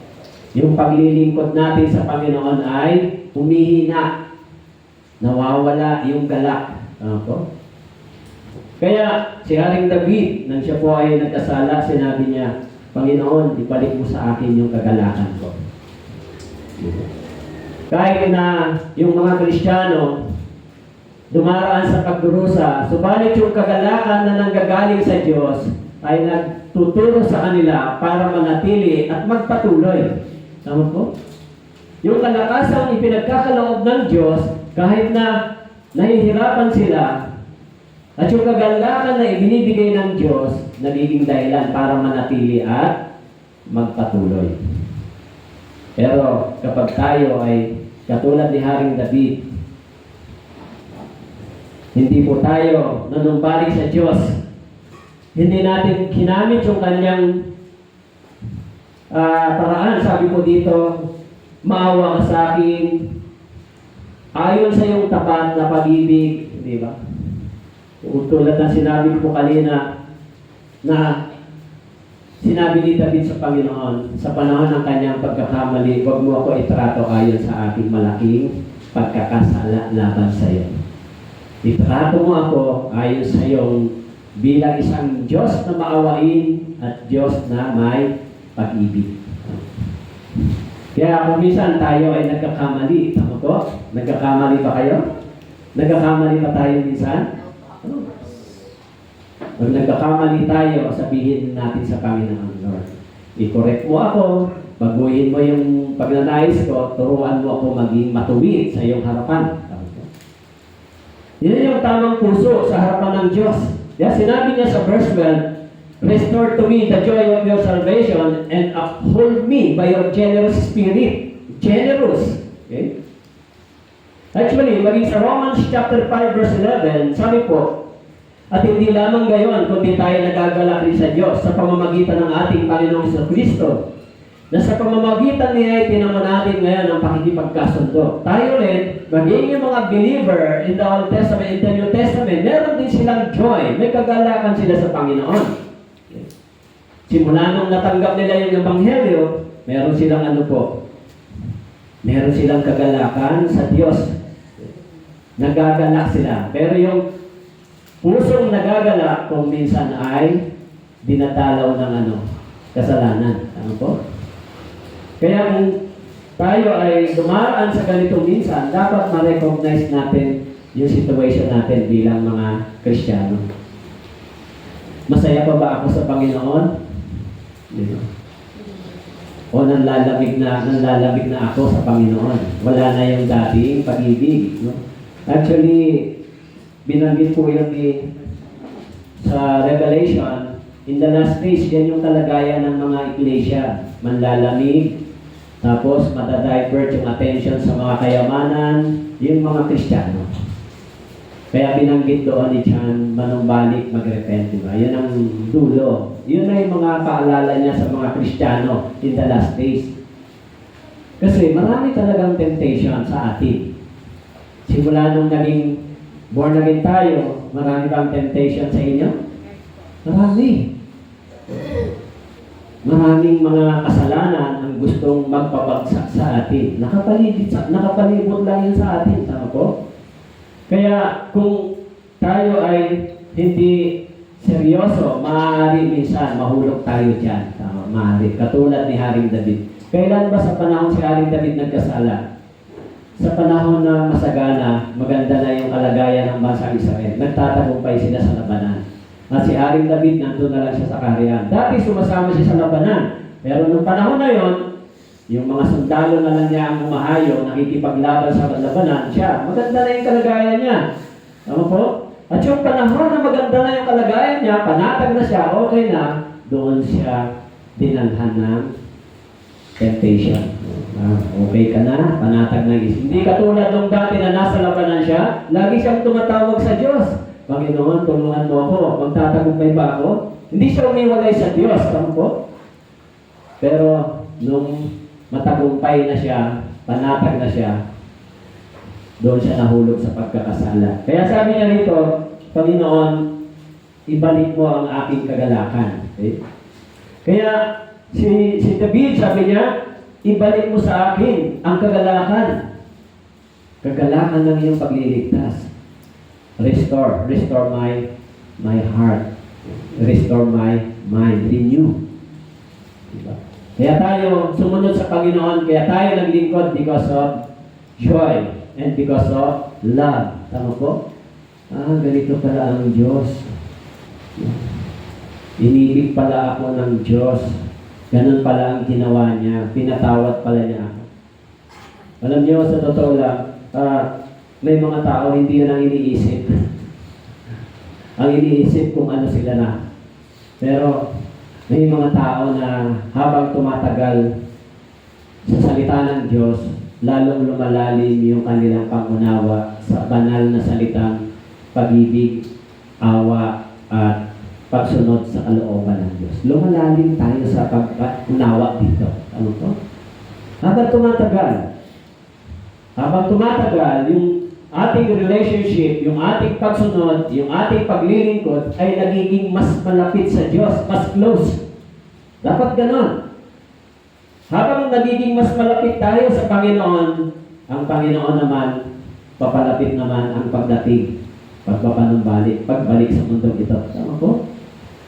Kaya yung senaryo, habang mas papalapit tayo sa Panginoon, papalapit sa paglilingkod, ang Diyos naman, ang ating Panginoong Hesus, papalapit din sa Kanyang pagbabalik.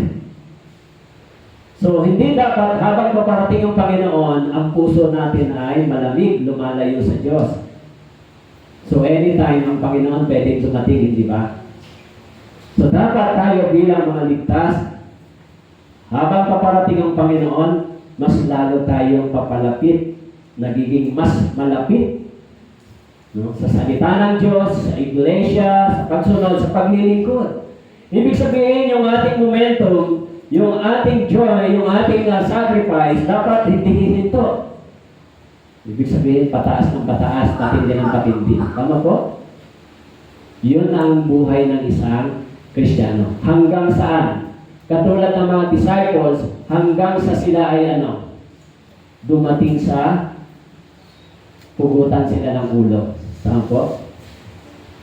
Doon natapos yung kanilang ministry. Kaya yung buhay ng mga Kristiyano, ganun, yung direction natin.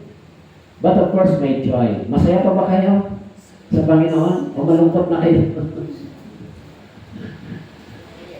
Masaya pa ba kayo na nagsasakripisyo sa Panginoon? Alam nyo, halimbawa ganito, tungkol na banggit ko nung isang linggo, tungkol sa pagbibigay. Di ba? Tungkol sa pagbibigay. Yung mga anak natin, yung mga anak nyo, tinuturuan nyo ba sila magbigay? Yung mga bata, tinuturuan nyo ba yung magbigay? Ha? Tinuturuan? Oo. Pag hindi natin sila tinuruan magbigay, so, magiging marambot siya paglaki. Tama po? So, dapat turuan mo sila. Anak, magbigay ka. Bigyan mo siya. Di ba? Yan yung tamang pagtuturo. Turuan sila. Magbigay. Tama po? Tapos, tayo din, bilang mga anak ng Diyos, tinuturuan din tayo ng Diyos magbigay. Naintindihan niyo po? Sino ba ang Diyos sa atin? Siya yung ating tatay sa langit. Tama po? Kung tayo mga tatay sa lupa, mga magulang, tinuturoan natin mga anak natin na, magbigay ka. Maging mga anak ko, pinipwersa ko namin sa bahay, magbigay naman kayo sa church. Diyan kayo nabuhay. Kasi, yun yung tama po? So tayo bilang mga naligtas, tinuturuan din tayo ng Diyos magbigay. Tama po? Gaano ba kalaki ang pinabibigay ng Diyos? Sabi doon sa Malakias chapter 3 verse 10, ibigay yung ika-10 bahagi. Bakit po? Naalala ko kasi ito, binimeditate ko nung nakaraan pa. Yung ika-10 bahagi ay susi. Sabi niya, pag binigay mo yung ika-10 bahagi, bubuksan niya yung bintana ng langit. Nabasa niyo ba sa Malakias chapter 3? So, ang susi, sabi doon, bubuksan niya yung bintana ng langit at ibubuhos niya sa iyo ang pagpapala. Tama po? Naintindihan niyo po? Sabi, ilan daw dapat ibigay? Ang sukatan ng Diyos, yung ika-10 bahagi para susi, para buksan yung bintana ng langit. Naintindihan niyo ba? Ha? Nakasulat sa Malakias chapter 3. So, hanggat hindi mo ginagawa yun, ang bintana ng langit ay sarado. Ibig sabihin yung pagpapala ng Diyos, sarado. Ay, tignan po natin yung verse. Parang hindi ba? Sige ho. Hindi, kasi para maintindihan natin ito. Sa Malakias chapter 3, di ba? Binanggit yun. Sabi ko dito, dalhin ninyo, verse 10, dalhin ninyo ang buong 10 bahagi sa kanila upang magkaroon ng pagkain sa aking bahay. Sa gayon, subukin ninyo ako ngayon, sabi ng Panginoon mo, tingnan ninyo kung hindi ko bubuksan para sa inyo ang mga bintana ng langit at ibubuhos ko sa inyo ang isang pagpapala na walang sapat na kalalagyan. So, ano po ang susi dito? Ang susi dito ay ika-10 bahagi. Tama po? Ang ibig sabihin dito ng Diyos, gusto mo ba ng pagpapalang material? Tama po? Gusto mo ba pagpalain ka ng pagpapala? Pagpapalang material to, hindi po ito spiritual na pagpapala. Tama po? Pero anong kondisyon ng Diyos? Gusto mo buksan ko yung bintana ng langit? Mga bintana, hindi lang isa. Mga bintana gusto mo, tapos bubuhos ko sa iyo yung pagpapala. Yes, Lord. O, iyon yung susi. Ano po? Sundin mo yung sinabi niya. Sabi niya, subukin mo ang Diyos. Subukin mo siya. Hello, naintindihan niyo po? Ito ay tinuturo lang sa mga ligtas na Kristiyano. Pero minsan, kahit yung mga hindi ligtas, pag sumusunod dito, nagiging makapangyarihan din sa kanila ito. Kasi ang prinsipyo ng Diyos ay pagiging generous. Tama po? Eh mga Kristiyano, ito ay itinuturo ng tatay natin sa langit. Hello, naintindihan niyo po? Naku, si Pastor, baka napunta tayo sa giving. Dahil yung puso natin, kapag sumusunod dito, kasama yon na nagagalak. Tama po? Actually, binanggit yan plural form. Mga, hindi lang isang bintana. Kaya, huwag tayong magduda pagdating sa material na bagay. Maniwala po kayo sa sinabi ng Biblia. Hindi po sa sinabi ko, sa sinasabi ng Biblia. Dahil yun ang sinasabi ko, yung sinasabi ng Biblia. Ang nangako sa atin ay ang Diyos, hindi ako. Tama po? Ang Diyos. Nangako ang Diyos. Bukan mo yan. So kung ganon, magiging masagana din ba material na bagay sa iyo? Sobra-sobra siguro ito. Hello, naintindihan niyo po? Sobra-sobra siguro ito. Baka hindi lang para sa iyo yan. Ha? Wala ka nga paglagyan makakatulong ka pa sa iba. Tama po? Makakatulong ka pa sa iba. Hindi ka tutulungan, ikaw ang tutulong sa iba. Kaya, doon din sa Proverbs, di ba? Chapter 11, binanggit doon, verse 24 and 25. Tama po? Paano daw pagpapayaman doon? Ang taong mapagbigay ay lalong yumayaman. Tama po? Kaya ito, walang duda po yan. Tama po? Si Haring David, mula doon sa pagiging pastor ng tupa, dinala ng Diyos sa pagiging hari sa bansang Israel. Walang duda. Si Solomon, humingi siya ng karunungan sa Diyos, hindi lang karunungan binigay ng Diyos, binigyan din siya ng kayamanan. Tama po? So mga brothers and sisters, tayo bilang mga Kristiyano, walang kulang yung turo ng Biblia sa atin. Tama po? Walang kulang. Kapag lagi nating inaalala yung pag-ibig natin sa Diyos, yung pagsunod natin sa Diyos, magiging yung puso natin marirenew. Minsan, totoo talaga minsan na may mga tao na matagal na sa Panginoon, pero minsan nanlalamig tayo. Bakit po? Biblical yun. Pero pag naramdaman natin yun, dapat sabihin natin sa Panginoon, Lord, i-restore mo yung joy. I-restore mo yung desire para sa iyo. Kasi dapat habang papalapit ang Panginoon, nagiging mas malapit tayo sa Diyos. Pero naintindihan niyo po? Yun yung aral sa church, sa iglesia. Kahit na si David ay nakagawa ng malaking kasalanan sa Diyos, ano yung aral na matututunan natin sa kanya? Yung puso ni David ay hindi humiwalay sa Diyos. Tama po? Instead na siya ay lumayo, magtago, sabi niya, Panginoon, mababa ka sa akin, huwag mo akong tratuhin ayon sa laki ng aking pagkakamali. Tratuhin mo ako bilang isang Diyos ka na mahabagin at may pag-ibig sa akin. Tama po? Kung gano'n, bagamat nagkasala si David, hindi siya mamamatay. Tama po? Dahil yung habag at pag-ibig ng Diyos, hiningi niya. Okay? So, yun yung katangian ni David. Okay? Na meron siyang puso na gano'n sa Panginoon. At sinabi ni David, likhaan mo ako bagong puso at isip. Huwag alisin sa akin yung dala. Kung wala na sa inyo yung kagalakan ng pagsunod at paglilingkod, sabihin niyo sa Panginoon, ibalik mo sa akin yung Lord para maging masaya. Uli ako sa iyo sa pagsunod. Hello? Naintindihan niyo po? Kasi pag wala tayong joy, wala tayong natatanggap na galak mula sa Diyos, hindi talaga tayo magiging masaya sa ginagawa natin para sa Panginoon. Hello, naintindihan niyo po? Kaya tayo, ang susi lang kung bakit tayo sumusunod sa kabila ng kahirapan, meron pa rin may isang force sa loob ng ating puso na nag-i-encourage, nagtutulak sa atin magpatuloy, kahit minsan mahirap yung sitwasyon, maraming kahirapan, pagsubok, magpatuloy, manatili, at dapat maging masaya pa rin sa Panginoon. Huwag niyo pong kakalimutan ng Diyos. Huwag niyo pong kakalimutan yung unang pag-ibig niyo sa Panginoon.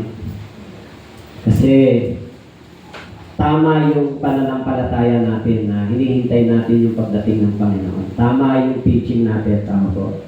Tama yung naunawaan natin Ebanghelyo. Kaya kapag tinatangay na tayo ng diablo papalayo sa Diyos, nawawala yung joy, dapat bumalik tayo.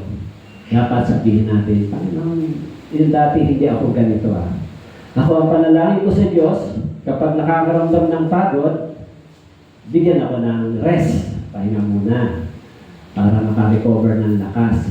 Pag nakakaramdam ng matinding kahirapan, manatili lang, magpatuloy sa paglakad. Huwag lalayo. Tama po? So, kaya kahit mahirap, nararamdaman mo yung ganon, manatili pa rin. So, kapag nag-decide ka ng ganon, hindi mo napansin, nare-recharge ka na lang ng Diyos. Recharge. Kasi nagdi-decide ka na manatiling umaasa sa Diyos. So ako nakakaramdam din ako ng pagod. Sa totoo yan, pero ang sinasabi ko sa Panginoon lagi, kailangan ko manatili. Pag napagod ka, mag-stay ka na. Pag nararamdaman mo yung kahirapan, pressure, mag-stay pa rin. Maghihintay ng tulong ng Diyos habang lumalakad at patuloy pa rin sa ating buhay. Kristiyano, huwag na kayong magtaka kung may kahirapan kayo, kung minsan may temptation, huwag na kayong magtaka. Kasi iyon naman talaga ang kasunod hindi ba? Nang si Jesus nagsimulang lumakad, bumaba yung Espiritu. Pagdating sa chapter 4, chapter 3, bumaba yung Espiritu ng Diyos kay Jesus. Tama po? Chapter 4, pinukso siya ng diablo. Chapter 5 ng Mateo, naglingkod siya, nagsimula yung ministry. So sa chapter 4, yung temptation, di ba? O kung talagang, ito, bibigay ko sa iyo ito. Tayo rin. Mayroon din gano'n. So, I hope na yung message na ito ay yung panalangin, Panginoon, i-restore mo yung joy sa aking puso. Kaya po, tayo manalangin. Ama namin Diyos, salamat po na patuloy niyong nire-remind kami na yung kagalakan at yung pag-ibig na sinimulan niyo po sa amin ay patuloy na maging mas malakas sa amin kaysa tukso ng kaaway, kaysa panghihina namin. Kaya tulungan niyo po yung iglesia ng Kailaway at Banilan po. Maraming salamat po. Ito po ang aming dalangin sa pangalan ni Jesus. Amen. Thank you very much.